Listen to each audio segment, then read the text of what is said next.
Bonjour maman, comment tu vas? Tiens, ma fille, qu'est-ce que tu fais là? Je te croyais à Lille. Mais je t'ai appelé hier. Je t'ai dit que je rentrais aujourd'hui. Tu t'en souviens?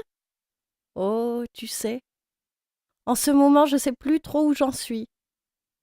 Tiens, hier, Marie est passée. Elle devait m'emmener faire les courses et j'avais complètement oublié. C'est incroyable.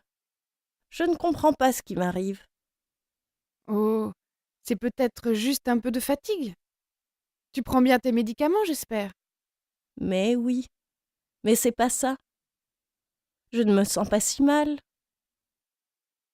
Il faut simplement que j'écrive tout, sinon j'oublie. Tu sais, je devais préparer un gâteau pour l'anniversaire de Philippe. Eh bien, évidemment, j'ai pas fait de gâteau. Mais en plus, j'avais complètement oublié qu'on fêtait son anniversaire samedi dernier.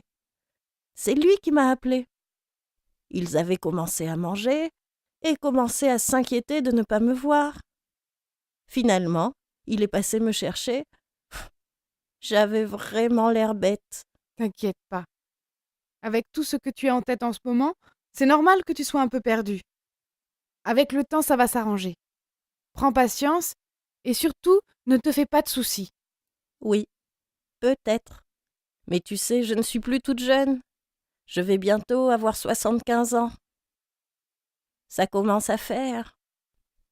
Peut-être que je perds vraiment la mémoire. Tu te rends compte? Si je ne peux plus rester seule, comment tu vas faire? Ne t'inquiète pas, je suis là. Je m'occuperai de toi. Et puis, on n'en est pas là. Peut-être que ça te ferait du bien de partir un peu. Tu ne veux pas venir avec nous une petite semaine? Ça te changerait les idées. Oh non, je suis bien chez moi. J'ai mes habitudes.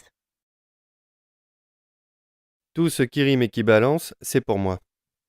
J'ai dans la tête une quantité incroyable de poèmes et de chansons. Je peux vous chanter par exemple tout le répertoire de Tino Rossi. Souvent, cela me gêne pour écrire, car j'ai sans arrêt une impression de déjà-vu. Cela empêche même parfois mon intelligence de fonctionner. La mémoire, c'est un sac, et la mienne est pleine de choses inutiles qui m'encombrent l'esprit. Je me souviens par exemple des numéros de téléphone de toute ma famille en 1940. Mais je n'y peux rien. Je me souviens de tout, et cela ne se soigne pas. Tenez, en raccrochant, je vais vous dire, c'est gentil de m'avoir appelé. Et cela me rappelle déjà un texte de Colette. Jean Leblanc, 54 ans, ouvrier. Vous allez entendre le témoignage d'un acteur. Je suis seul sur scène, sans objet. J'interprète des centaines de personnages pendant 3 heures. Il y a, bien sûr, un travail d'imprégnation du texte, pour que les mots ne bougent plus. Lors de la représentation, ma mémoire du texte se réveille, se chauffe, grâce à la mémoire de mon corps. Je m'appuie sur les déplacements. Si je mets le pied à gauche, à droite, si je m'assieds, si je tourne autour de ma chaise, certains pans de texte ressurgissent.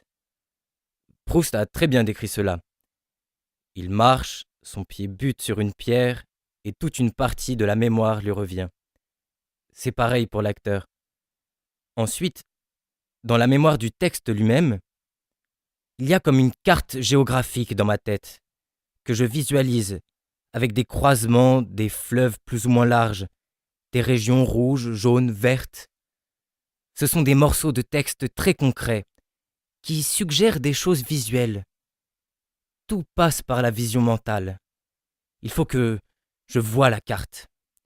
Le déroulement du texte est une suite d'intersections que je ne dois pas louper. Je peux revenir en arrière, mais il ne faut pas que j'aie peur. Car le principal ennemi de la mémoire, c'est la peur. Elle peut effacer des parties entières de texte.